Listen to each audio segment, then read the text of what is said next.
the end of the day, my only question is, how far are you willing to go for love?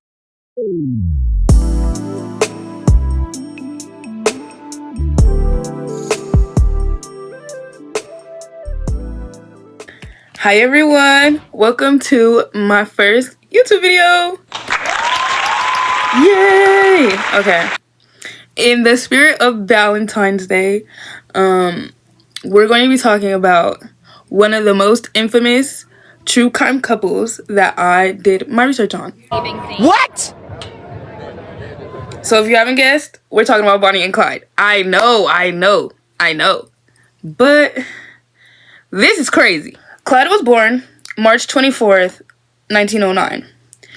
And he was born in Tulsa, Texas, and he was the fifth child of 7 children. For everybody into astrology, he's an Aries. Crazy. I will slap you, man. I will slap the hell out of you. You don't play with me. You don't know who you're messing with. I don't even know when I'm gonna slap somebody. My reflex is just slap people. I'm not that into astrology myself, but he's an Aries, everyone. Okay. So, due to his family's A few moments later. farm failing after a drought, they had to move to Dallas, Texas. And Clyde attended school up until he was about 16 years old. He had aspirations of becoming a musician of some sort. He played the saxophone and the guitar. But under his brother's influence, he ended up falling into a life of crime, which is why he no longer attended school at the age of 16. His first set of crimes with his brother, Buck, were more of like petty theft crimes. They would like steal from stores, and then they graduated to stealing cars, and then they graduated to armed robbery. One of the stories that was focused on in my research was when Clyde and Buck went to steal a car on a main street, and they then decided to go rob a store, which was easy for them. They could do the robbing and the, stealing really well, which is crazy. But it was the getting caught part that always, caught up to them. So when they tried to get away, they ended up being followed by a patrol car, which Clyde was able to get away from that instance, but his brother was not, and was later sentenced to several years in jail. While some might think this would be a wake-up call for Clyde, it was not. He continued to do his thieving and his robbing. Even the next night, after the whole situation, he still decided that, you know what, he wanted to rob again. So his brother being locked up didn't stop him from wanting to do that. I'ma do what the fuck I wanna do. Now we're in 1929. He's 20 years old, and he's a refuge from prison, and basically is wanted for several robberies that he had successfully done. Clyde had got a call one night from his sister, basically saying that she broke her arm, and she needed his help around her home. And this is where Bonnie comes into the story. It was like a mix of things that basically said what Bonnie's relation was to his sister. So in my research, it said that Bonnie was a friend of his sister's, and she was at the house when Clyde got there to help take care of her. And they basically spent the whole night talking. And that's how they got introduced to each other. Bonnie Parker was born October 1st, 1910. She, for all my astrology lovers, is a Libra. Okay? Ew! Get off of me! Ugh, as if. She was born in Rwanda, Texas. She was a middle child. She had an older brother and a younger sister. Her father died when she was fairly young, so her mother moved her and her siblings to Cement City. By 1926, Bonnie had married her high school sweetheart, Roy Thornton. Their marriage was not good, but even through the bad marriage, Bonnie was not really keen to wanting to divorce him. He was in and out of jail himself, and during their marriage, he was sentenced to 5 years in jail. This was around 1929. Around 1929, we know that Bonnie and Clyde had met through Clyde's sister, and Clyde was also sentenced to his own jail time. And this is where Bonnie would like encourage him not to get in trouble and not to do things that would keep him going down this kind of lifestyle. And against her mother's own wishes, during the time that Clyde was in jail, she would go visit him and see him. And during this time, Bonnie had met one of Clyde's jailmates. On one of Bonnie's visits to see Clyde, she met a man by the name of Frank Tucker, who was one of Clyde's jailmates, and he told her that he would be able to get them out of prison if he had his hands on a gun. With Bonnie's help, of course, Frank was able to get that gun and escape from prison with Clyde. And although this was accomplished, it did not last long, and they were soon jailed again. Even though they tried to change the plates on their car, make sure that they weren't staying in the same place all the time, they ended up being caught and sent back to jail in March. With that prison escape, he was sentenced to 14 years. And of course, Bonnie was going to stick by his side through all of that. Unbeknownst to him, though, his mother was trying to get him off of that sentence. And the court and the justice system agreed to getting him off that sentence, and he would only have to serve 2 years if he had good behavior in prison. But because Clyde did not know that his mother was working with the court systems to try and get him a lesser sentence, he devised a plan to basically get out of jail. And with his plan, he was going to make one of the prison workers basically slip up and hurt him in a way that would be able to give him access to early release. And this plan actually worked. He was harmed by a jail worker where his toes were cut off, and this successfully landed him early release from prison. He was released from prison in February of 1932, and this only helped boost the romantic relationship between Bonnie and Clyde. Now, with Clyde being successfully released from prison, Bonnie and Clyde are able to continue their romantic relationship. And you would think that after being released from prison, he would want to slow down on his crime spree and not get into any more trouble. But you would be wrong, because he still felt that the government, due to the Great Depression, owed the poor people money. And so he decided to gather up a group of people to go take back what he felt was rightfully his in the first place. And because he loved Bonnie so much, he would not want her out of his sight. So with his group of thieves and criminals, he decided to take her along with him.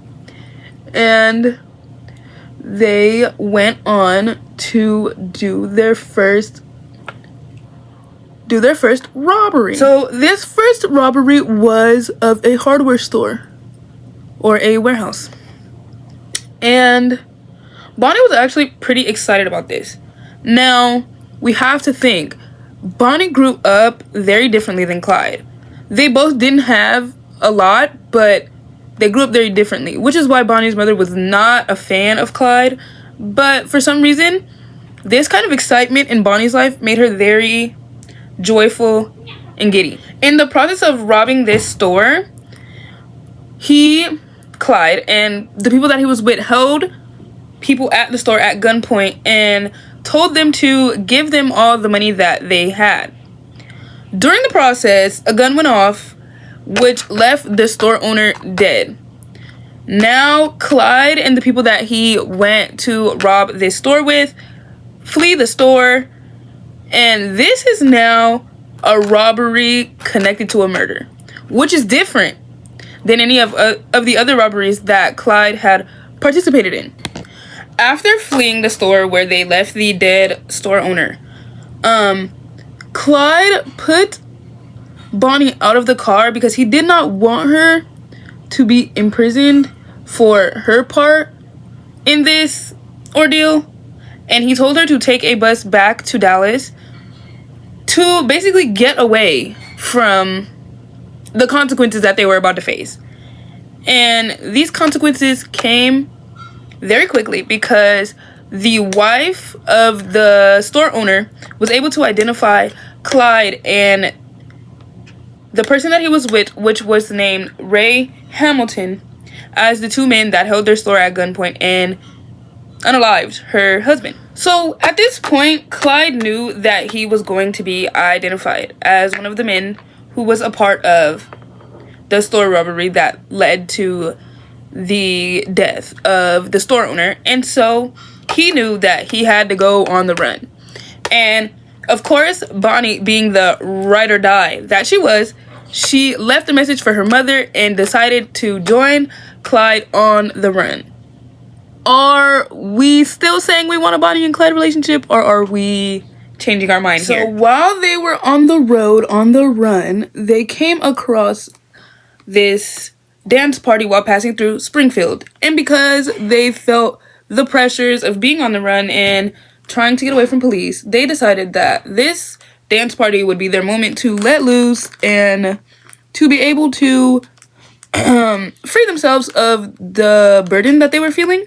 And, you know, in their minds, they didn't think that the police would be in attendance at this.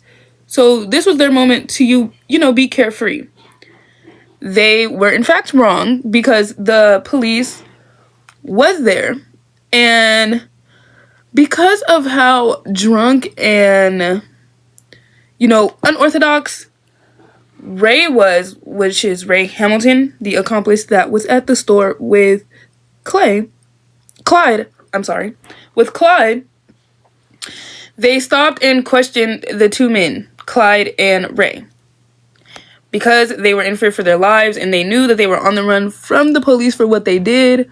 They immediately drew their guns, which resulted in the unaliving of 2 police officers. And during this chaos and this kind of battle with the police, another one of Clyde's accomplices, Everett Milligan, was detained, and he later snitched, basically saying who he was with and their names. And Clyde, now knowing this, he knew that he had to put some great distance between him and the police, because again, he does not want to get caught for this. And we know that Bonnie is with him, so she suggests that they go to New Mexico to her aunt's house in her Aunt Nettie's Stamps to regroup and basically figure out what they're gonna do. Again, we want to be in a Bonnie and Clyde relationship. This can't be real. I mean, let me ask the audience. While visiting this aunt in New Mexico, the police were still looking for them, of course. They were still being looked for, followed for multiple things at this point. Now killing 2 officers and the store incident. And so one of the police officers that seen the car that Clyde and Bonnie were driving, and they seen the out-of-state license plates, right? During this time, people could not afford to go out of state to visit, and so this sparked like an interest to the police officer to look up the plates of the car. And after looking up the car plates, he was able to see that the car had been registered as stolen a couple days ago. And after scouting out the area where the Stamps lived and knowing that he needed to close in, he basically went to the front door of the property and was greeted by Clyde, who held him at gunpoint. After holding him at gunpoint, Bonnie and Clyde forced the police officer into their car and they drove off. And thinking that the police officer was now either murdered or in harm's way, they called the police to let them know what happened. By they, I mean the Stamps. They called the police to let them know what happened, and fortunately, the police officer that did go to sketch out Bonnie and Clyde, he wasn't harmed and he was released. With this now being the infamous way that Bonnie and Clyde are known as a couple. And again, I ask you, why do we want Bonnie and Clyde relationships? That's right, I said it. Somebody's gotta say it! Somebody's gotta say it! And so they were known in the news and for months at this time. They gave the police officers their name, even Ray gave his name, and they were proud of it. Like, they were not ashamed of what they were doing, and I am weary of these people. I promise. Because it just gets worse. With this kind of weight on Clyde's shoulders, he was very irritable, most would say, because he would just shoot. When people were in his way or he felt that, he couldn't get away, he would just shoot. And police referred to him as a smart serial killer because he would do it where he was like on the border of other states, and so it was hard for the police to follow him because all he had to do was cross into another state to get away from being caught. So we know that they were never staying in one place. They always were on the move, and they, would commit crimes as they were going. They committed a bank robbery, or attempted to commit a bank robbery, while they were in Missouri. And the guard that was working that day at the bank discovered what Clyde and Ray were trying to do and began firing at them with his own armed weapon.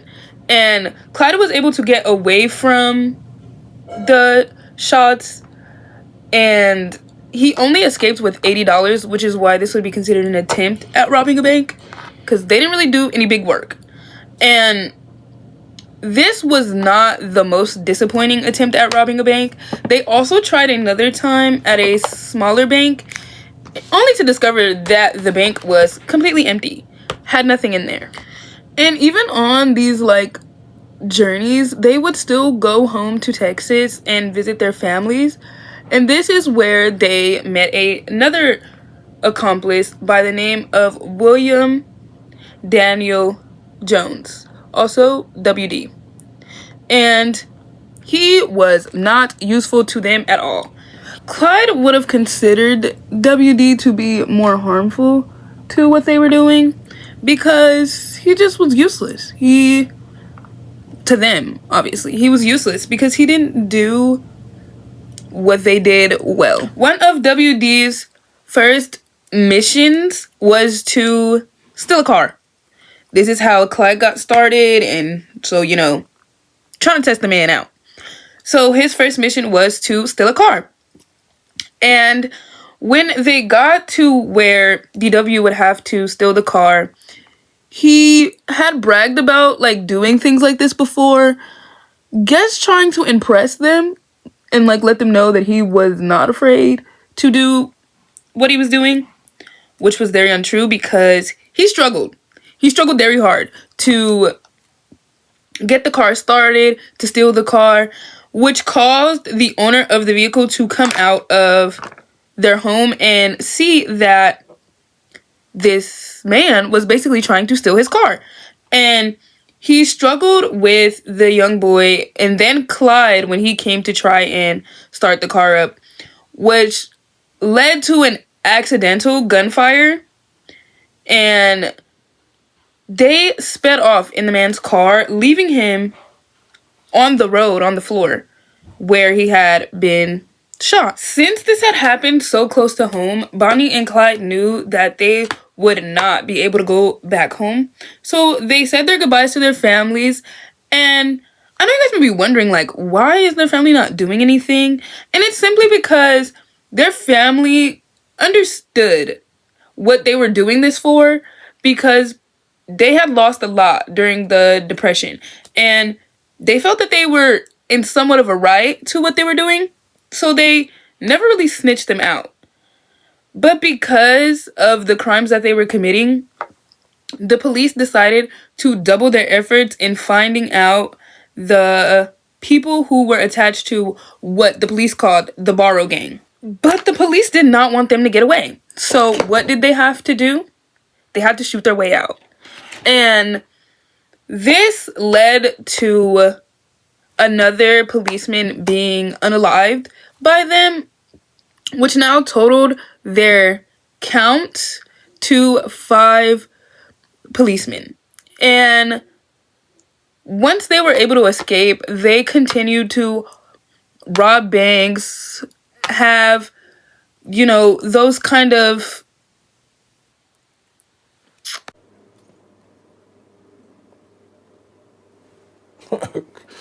Okay. While they were still traveling through Missouri, they were stopped by a police officer on a motorcycle. And again, their instant reaction is to draw their guns. Right. Just like they did with the last officer, after drawing their guns, they put the officer in their car and drove. Drove until their battery died. And they decided that they were going to use their leverage with the police officer to steal a battery for their car.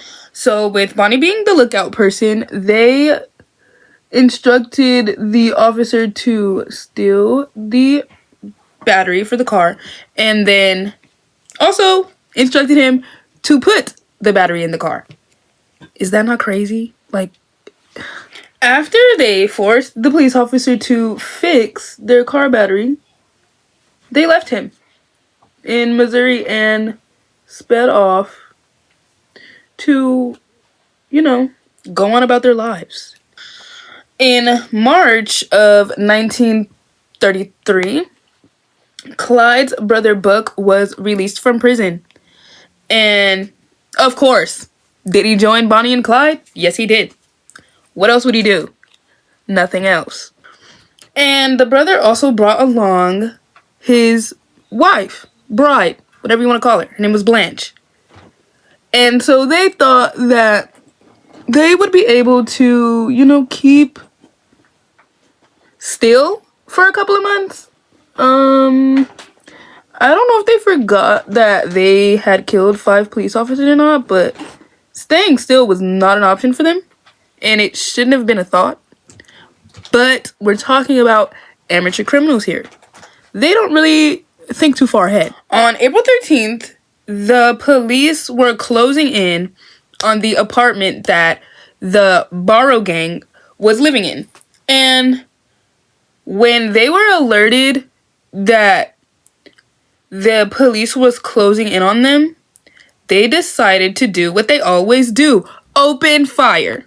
And this was not something that Blanche was accustomed to. I think she was the only one here with common sense, but I'm questioning it because she's married to a criminal. So I'm questioning her common sense, but I think she was the only one with common sense. And so Blanche and Bonnie were put away from what was going on while it was happening because, the men, they wanted to protect their women. So they were able to get a Ford truck and basically smash through the barricades that the police had, and they were able to get out. And because things in the apartment were easily identifiable to connect Bonnie and Clyde, they could not figure out who the new couple was, being Blanche and Buck, until they found Blanche's purse in the apartment, connecting them to Blanche and Buck. With the police now on their tails, basically, they knew that they had to start switching out their cars more frequently because they weren't switching them out enough, and the police was able to catch on to them. So, of course, Clyde knew that it was time to switch out their cars and change their license plates more frequently to keep the police off their tails. And so they stole a car from a couple who they drove around for a bit and then released them miles from their home and with no car, just money, which again makes me think that they weren't in this to harm people, but they were doing what they felt was right, even though I don't agree. While driving away, as their usual escape, they ran into a bit of traffic, and with no understanding that the bridge that they were trying to cross was now under maintenance, they ended up sliding into a ravine, and this caused severe burns for Bonnie because they had to pull her from under the car right before it exploded. And these when I say severe burns, I mean severe burns, like burned down to the bone. Like, she cried so loudly that it alerted a man who was living on a farm near them, and he went to go help them. But of course, they were known at this point. So, recognizing Bonnie's face as Bonnie Parker from, newspapers, she was able to go alert his neighbors that he had basically found the people that the police was looking for. And Clyde knew this. And so he grabbed everyone that was, in their gang and fled. Took off again, stealing the farmer's car this time. Bonnie was hurt really bad, and Clyde knew that. And it was so bad that he decided he needed to call a doctor because she needed real medical attention, and they couldn't do it on their own, obviously. So the doctor advised that they hire a nurse, in which they did, but of course they could not do that without having money. So Clyde sent the other people who were a part of their gang to steal the money from banks and grocery stores. And during this, stealing, they encountered the police yet again. And this time, it led to another shootout with the police. And this resulted in the death of a police marshal. With the death of this police marshal, Clyde knew it was time to go again. They could not stick around for this. It was getting serious. So, the next car that they stole was a doctor's car, which held all the necessary items that they needed to make sure that Bonnie would be okay. After stealing this doctor's car, they went from state to state to state, and at this point, they were tired. They were hungry, and they knew that. And so, on July 18th of 1933, the gang pulled into a Red Crown tourist camp. The people were alarmed by the rifles and the injured woman that were coming out of the car when Clyde and his gang had pulled up to the cabin, so they alerted the police. This led to another shootout with the police. But instead of harming a police officer, Buck, Clyde's brother, ended up sustaining fatal wounds to the head. And while trying to escape, he was able to get Bonnie into the car, and WD was, shooting at the police so much that they retreated, leaving Clyde able to get to the gate. And because he had shocked the police so much at his escape attempt, they actually did not fire off until the car started vanishing. And they were able to sustain 2 good shots to the car, which shot WD in the shoulder and shattered glass behind Blanche, who was able to get Clyde's brother Buck into the car, but because the glass shattered and hit her eyes, she was now blind. Now badly injured, they had sustained a second car, and this was in Dexfield Park, and they stopped to assess their wounds and get water.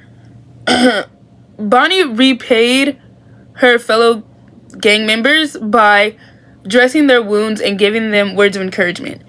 Again, this woman is insane. I don't know. While they were doing this, they were spotted by yet another person who alerted the police. And this led to, can you guess? Another shootout with the police. And this time, Bonnie and Clyde did take a lot of bullets to their arms, which led Clyde into driving the car into a tree that ejected both Buck and Blanche, but Bonnie and Clyde were able to escape. Buck did later die after this, and Blanche had to serve a 10-year sentence in a women's prison.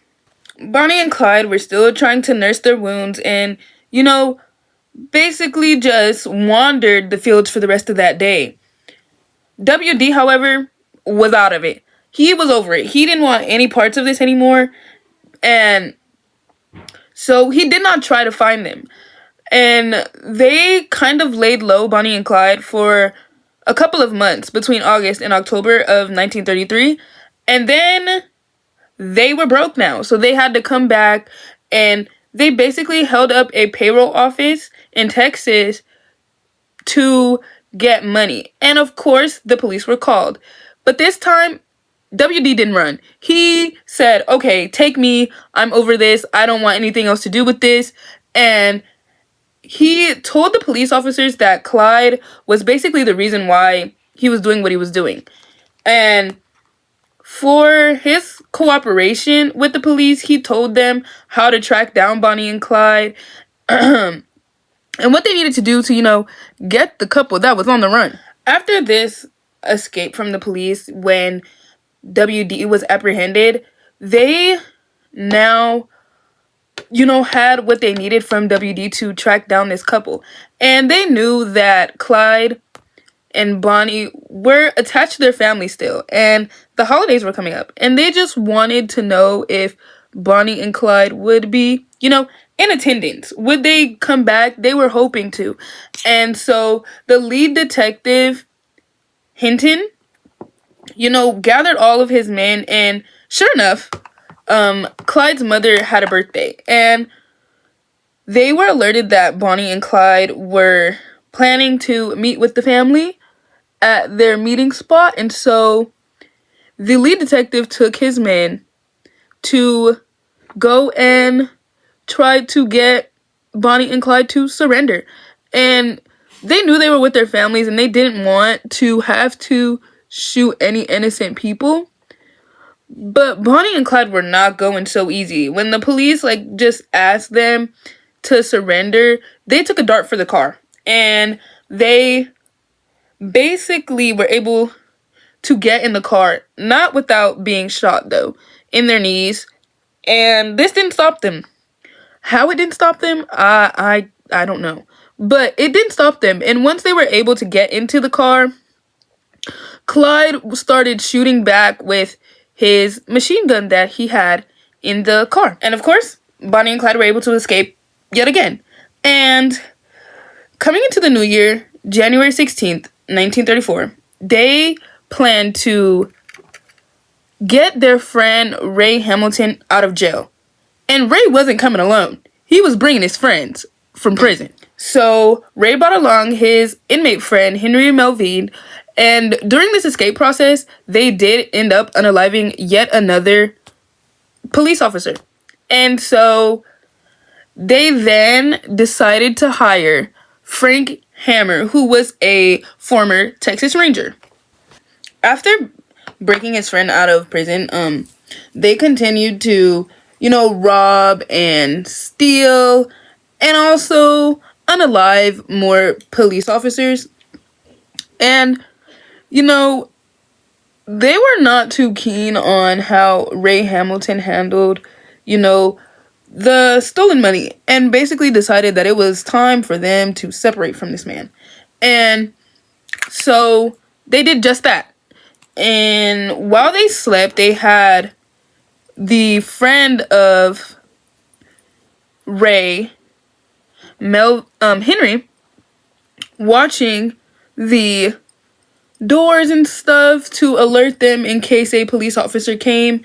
And one night while they were sleeping, a police officer did come, and Henry's idea was that they should just take on the police. And Henry and Clyde had two different mindsets on what that would have looked like. And for Clyde, he just wanted to take the police on a high-speed chase. I feel that that's what he was used to doing, so he just wanted to do that.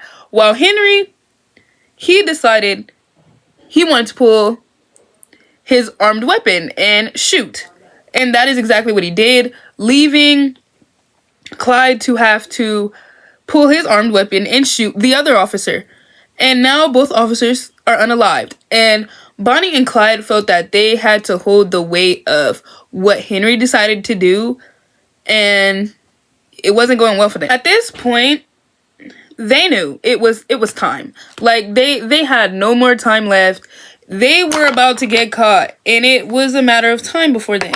So the two decided to make one last visit to their families. And this visit happened May 6th of the same year, with the understanding that this would be their last visit to their families. Bonnie handed over a poem of all of the adventures that her and Clyde had taken during this time. And Bonnie's mother later had these poems published. And this time, because it was so predictable for the police to know that Bonnie and Clyde would go visit their families, they were closing in. They were going to close in on them this time, and they were going to make sure that they got them. And with, the authorities now closing in on them, they decided that they weren't going to give them any pre-warning. They were just going to shoot. And so when it came down to it, they closed in on them, and with no warning, they let off shots. And these shots were everywhere. They were ringing down on Bonnie and Clyde. Once they had finished basically lighting up the car that Bonnie and Clyde were in, they went around to check, and just as predicted, the couple was dead. After many years of terror to the police force and the people in Texas, Bonnie and Clyde were now unalived. And they, their story ended how expected, honestly. What I guess I don't fully understand is this romanticized idea of their relationship. Because I don't know about y'all, but I'm not trying to go to jail for no man. You know what I'm saying? And you men out there should not want to go to jail for any woman unless, it's for valid reason. Like, I feel it's important to note that they felt that what they were doing was right because of the things that they were going through at the time, being the Great Depression. And although, I feel like a lot of people have this mindset, and I think that's why people romanticize their relationship, because they're like, they really weren't trying to be bad people, but they also weren't good people. So, I think that this idea about romanticizing their relationship needs to be stopped. But after watching something like this, I mean, not watching, but like researching something like this, I wonder what kind of like standards do women have when it comes to like being ride or dies? Like, why do women feel that they need to go to this extreme length to prove their love for a man? And at the end of the day, a man who truly, truly loves you will not put you in harm's way like this. Ever. Well, guys, that's the end of my YouTube video, and I'm glad you guys enjoyed it. Hopefully you did, and you subscribe, because I just love doing these.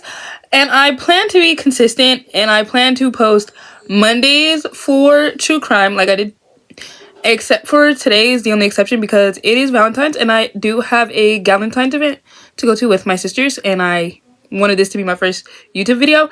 And so Mondays will be for true crime. Tuesdays will be for makeup tutorials. If you want to know how I do certain makeup looks, just get in with your girl.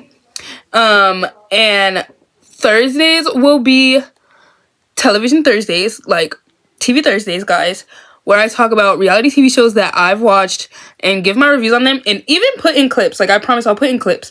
And also Fashion Fridays, like, y'all want to see what I'm fitting for, then you'll be able to see what I'm fitting for Valentine's. I think I'll do a cute little YouTube short on my outfit, because I feel like my outfit's so cute. But I love you guys, and thank you for watching.